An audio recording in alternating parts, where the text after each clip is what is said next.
Lecture में हम बात करेंगे प्रेजेंट इंडेफिनिट में नेगेटिव सेंटेंसेस की।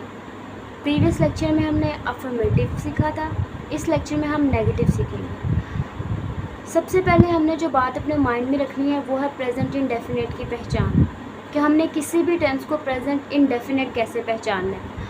उसके बाद हम उसके स्ट्रक्चर पर आएंगे। तो प्रेजेंट इंडेफिनिट की पहचान क्या थी? ये कि प्रेजेंट इंडेफिनिट ऐसा टेंस है जिसमें जो भी सेंटेंस होगा उसमें आदत, रूटीन या शेड्यूल की बात की जाएगी। दूसरा, इसकी उर्दू में पहचान थी कि इसके आखिर में ता है, ते है, ती है, ताहू वगैरह आएगा। नेगेटिव में भी पहचान इसकी सेम रहेगी, सिर्फ स्ट्रक्चर में नोट का इजाफा होगा। जो हमने स्ट्रक्चर पहले याद किया हुआ है उसी स्ट्रक्चर को अगर देखें तो इसमें सिर्फ एस या ई एस को हटाकर नोट का इजाफा किया गया है। तो अगर सिर्फ ये स्ट्रक्चर आप याद कर लें तो कोई भी प्रेजेंट इंडेफिनिट का नेगेटिव सेंटेंस ऐसा नहीं होगा जिसे आप ना बना सकें। तो सबसे पहले इसका स्ट्रक्चर देखते हैं। स्ट्रक्चर में सबसे पहले आएगा इसका सब्जेक्ट, उसके बाद डू या डज का इजाफा। डू कहाँ पर लगेगा, डज कहाँ पर लगेगा? डू लगेगा प्लूरल्स के साथ और डज लगेगा सिंगुलर्स के साथ। प्लस नॉट का इजाफा, मेन वर्ब की फर्स्ट फॉर्म प्लस ऑब्जेक्ट। किसी भी सेंटेंस का ऑब्जेक्ट लास्ट में और सब्जेक्ट स्टार्टिंग में होता है, जो सिंपल सेंटेंस होते हैं। तो अब इसके कुछ एग्जांपल्स को देखते हैं।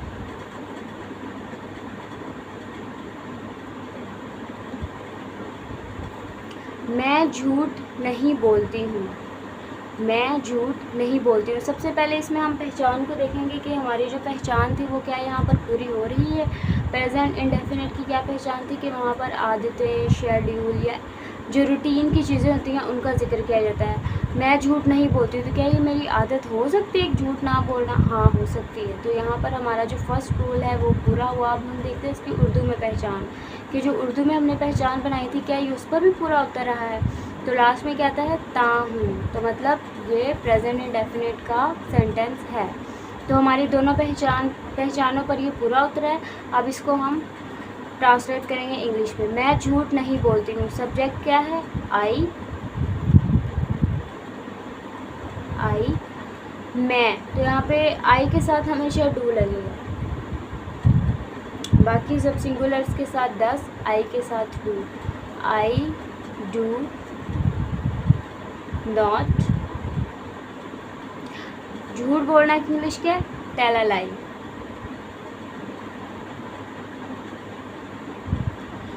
आई do not tell a lie.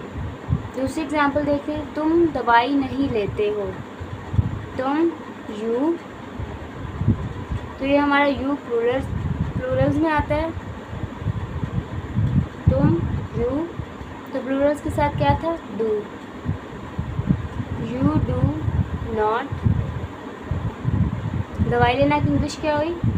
Take medicine.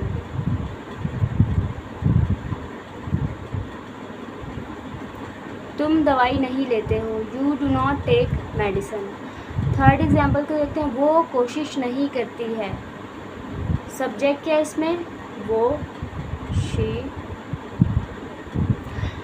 तो वो सिंगुलर है तो सिंगुलर के साथ क्या आएगा? Does. She does not try. तो ये सिंपल सी बात है। किसी भी हम प्रेजेंट इंडेफिनिट के सेंटेंस को किस तरह से नेगेटिव बनाएंगे, तो इस तरह से बनाएंगे। ये आपने इसकी पहचान को, सिर्फ आपने स्ट्रक्चर को याद रखना है। रट्टा लगाने वाली कोई चीज़ भी नहीं है। हर चीज़ कॉन्सेप्चुअल है। आपको पता है कि ये स्ट्रक्चर कहाँ से आया है, आपको पता है कि सेंटेंस कैसे फॉर्म हुआ है, आपको पता है कि टेंसेस कहाँ से आए हैं, आपको प्रेजेंट इंडेफिनिट का पता है, आपको इसकी पहचान का पता है। तो आपको रट्टा लगाने की बिल्कुल भी ज़रूरत नहीं है। आप कोई भी प्रेजेंट इंडेफिनिट का आपको अगर अब सेंटेंस मिल जाए तो आप उसको, उसका अफर्मेटिव और नेगेटिव आराम से बना लेंगे, जितना आपने पढ़ लिया अभी तक। ठीक है।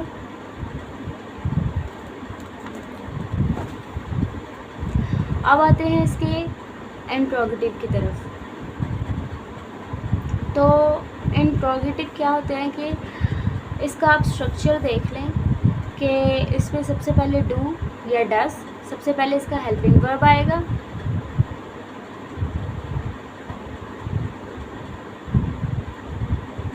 Plus subject plus main verb की फर्स्ट फॉर्म प्लस ऑब्जेक्ट। ठीक है, तो अब इसकी एग्जांपल्स को देखते हैं। क्या तुम खेलते हो? क्या तुम खेलते हो?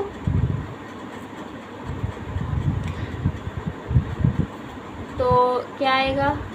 डू, तुम, क्योंकि प्लूरल है तो इसके साथ आएगा डू यू। खेलना की इंग्लिश क्या है? प्ले। Do you play? और ये मार्क ऑफ इंटरोगेशन है, इसको आपने लास्ट में लगाना है। क्या तुम यहाँ रहते हो? Do you live there? क्या तुम यहाँ रहते हो? क्या वो पढ़ाता है? तो ये क्या है? सिंगुलर है, तो यहाँ पर क्या लगेगा? डस ही टीच। ठीक है, तो ये हमारे हो गए इंटेरोगेटिव। अब ये क्या चीज़ है? ये तो हमने देख लिया ना, इंटेरोगेटिव देख लिया, नेगेटिव देख लिया। ये क्या चीज़ है? Double interrogative. अब मैं आपको पहले इसका और इसका फ़र्क बता देती हूँ कि इंटेरोगेटिव क्या है और डबल इंटेरोगेटिव क्या है। इंटेरोगेटिव ऐसे सेंटेंसेस हैं जिनका आंसर सिर्फ हाँ और ना में दिया जाता है। क्या तुम खेलते हो? हाँ मैं खेलता हूँ, या फिर नहीं मैं नहीं खेलता हूँ। क्या तुम यहाँ रहते हो? हाँ मैं यहाँ रहता हूँ, या फिर नहीं मैं यहाँ नहीं रहता। तो ये ऐसे सेंटेंसेस होंगे जिसका आंसर सिर्फ हाँ या ना में दिया जाएगा। और डबल इंटेरोगेटिव ऐसे सेंटेंसेस हैं जिसका आंसर आप डिटेल में दे सकते हैं। तुम क्या खाते हो? तो अब यहाँ पर हम हाँ या ना में तो इसका जवाब नहीं दे सकते ना, यहाँ पर हमने बताना पड़ेगा डिटेल में कि हम क्या खाते हैं। या फिर तुम्हारा नाम क्या है? तो अब मैं ये तो नहीं ना कहूँगी कि मेरा नाम हाँ है या ना है, यहाँ पर आप अपना नाम बताएंगे। तो ऐसे जितने भी सेंटेंसेस हैं वो डबल इंटेरोगेटिव में आते हैं। तो इसका अब आपने कहना है कि पहले हमने उसका स्ट्रक्चर याद किया है, प्रेजेंट इंडेफिनिट का, फिर हमने नेगेटिव का, इंटेरोगेटिव का। अब हम इसका भी याद करें। तो इसमें क्या होगा कि वही जो हमारा इंटेरोगेटिव वाला स्ट्रक्चर है, उसी स्ट्रक्चर के आगे हमने WH फैमिली लगा देनी है। WH फैमिली क्या है? What, where, what, where, when, ये सारे जो WH वर्ड्स हैं वो WH फैमिली में आ जाते हैं। तो हमने जो हमारा इंटेरोगेटिव वाला स्ट्रक्चर है, ये सेम वही स्ट्रक्चर है, सिर्फ इसके स्टार्टिंग में एक चीज़ ऐड होगी, वो होगी WH फैमिली। तो अब हम इसके सेंटेंसेस बना के दे सकते हैं। फिर से पहचान बता दूँ, इंटेरोगेटिव ऐसे सेंटेंसेस हैं जिसका जवाब हाँ या ना, यस और नो में दिया जाता है।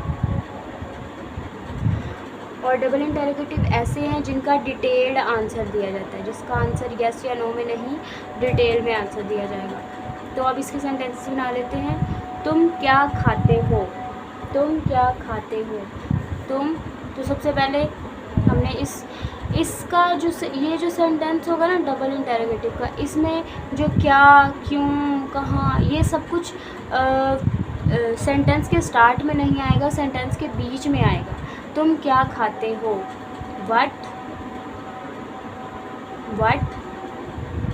Do you eat? तुम क्या खाते हो? वो क्यों रोती है? वाई